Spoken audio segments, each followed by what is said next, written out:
કાજલ મહેરિયા અને સાગર પટેલ ઝઘડ્યા।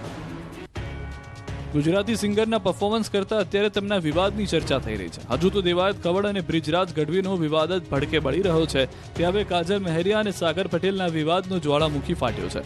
દ્વારકામાં એક કાર્યક્રમમાં કાજલ મહેરિયાએ મા ઉમિયા પર અભદ્ર ટિપ્પણી કરતા ઝઘડો શરૂ થયો છે। કાજલ મહેરિયા અને સાગર પટેલ આમને સામને આવી ગયા હતા। સિંગર કાજલ મહેરિયા પર સાગર પટેલે આકરા પ્રહારો કર્યા, આક્ષેપ કર્યો કે મા ઉમિયા માટે અપશબ્દો બોલ્યા। મહેરિયાએ એટલું જ નહીં, માતાજીના અપશબ્દો બોલ્યા। સાથે જ પાટીદારોને અપીલ કરી કે પાટીદારો કાજલ મહેરિયાને સ્ટેજ પર ન ચડવા દેતા।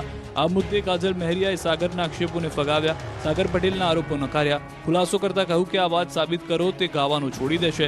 દાવો કર્યો કે ઉમિયા માતા અને પાટીદાર વિશે હું બોલી નથી। ઉઘાડા ભાગે ઊંઝા જઈ દીવો ઉપાડવા તૈયારી દર્શાવી, આગેવાનોની હાજરીમાં સાબિતી આપવા તૈયારી દર્શાવી। પાયલ ગોટીને ન્યાય મળે તે માટે કોંગ્રેસે અમરેલીમાં કર્યા ધરણા। અમરેલીના ધારાસભ્ય કૌશિક વેકરિયાને બદનામ કરતા લેટરકાંડ મામલે હવે અમરેલી પોલિટિક્સ રીતે એપી સેન્ટર બન્યું છે।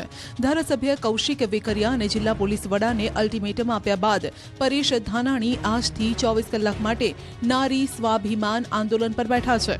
ધાનાણીના આ ધરણામાં પૂર્વ સાંસદ વીરજી ઠુમ્મર, પૂર્વ ધારાસભ્ય લલિત વસોયા સહિતના પૂર્વ ધારાસભ્યો સાથે અન્ય કોંગ્રેસના નેતાઓ પણ જોડાયા। કોઈ અનિચ્છનીય બનાવ ન બને તે માટે ચુસ્ત પોલીસ બંદોબસ્ત ગોઠવાયો। કોંગ્રેસ નેતા પરેશ ધાનાણી, પ્રતાપ દુધાત અને વીરજી ઠુમ્મર સહિતના કોંગી આગેવાનોએ સાંજના 6 વાગે જાહેર ચર્ચા માટે રાજકમલ ચોકમાં બેસ્યા। તેમણે જુદા જુદા 8 મુદ્દાઓને લઈને કૌશિક વેકરિયાને અમરેલીના ચોકમાં ચર્ચા માટે અગાઉથી જ પડકાર ફેંક્યો, જો કે વેકરિયા ચોકમાં ચર્ચા માટે આવ્યા ન હતા। આ ઉપરાંત હાઈકોર્ટના વકીલ પણ પાયલ ગોટીની મદદ માટે અમરેલી દોડી આવ્યા। પોલીસ વડા સંજય ખરાત, પીઆઈ પરમાર અને અન્ય જવાબદારો સામે હાઈકોર્ટમાં પિટિશન દાખલ કરવાની જાહેરાત કરી। પાયલ ગોટીને ન્યાય અપાવવાની માંગ સાથે વિરોધ નોંધાવ્યો।